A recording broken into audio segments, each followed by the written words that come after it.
Okay, so we're here with Zarina today.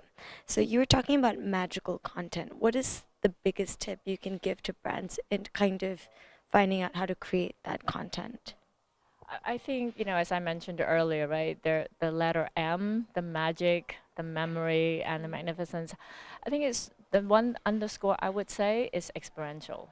Because, I mean, as you saw in the data, right, people remember things when they experience it. So, as an example, how it plays to reality is I always talk about what kind of demos or what kind of interaction, what kind of engaging and touches that we could do, so that we can insert back that magic to the content. Because I always say that, right, content is only good and it's only magnificent if it is consumed. And the only way that people consume things is you give them very attractive, appeal to all senses, but have them experience it. I think that would be the one advice that I would have. So like in terms of like there's so much clutter every day, right? You go on Facebook and everyone knows that videos are the next big thing. So it's almost like everyone jumps on the bandwagon at the same time. Suddenly you'll see like a bunch of videos on Facebook. So what do you think that biggest challenge is to brands to cut through that noise? That's a really, really important part. I think that there's such a thing called overdoing it. And I think in the sense of what we were just talking about too, is that video, no doubt, is one of the most powerful, but put it in context.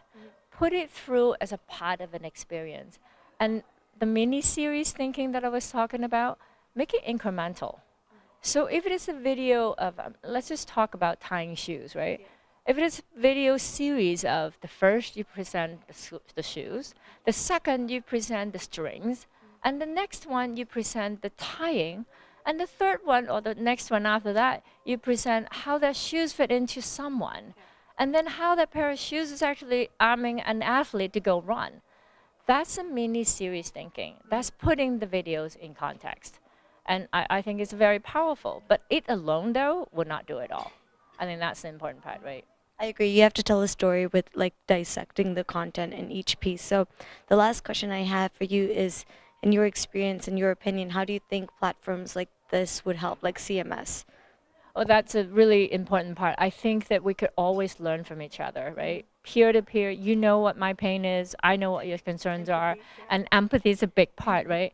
And I think go back should be purposeful, right? When you bring some audience like this, and when the specific conversation is about content, then you hone in everybody's mindset. You hone in the barometer.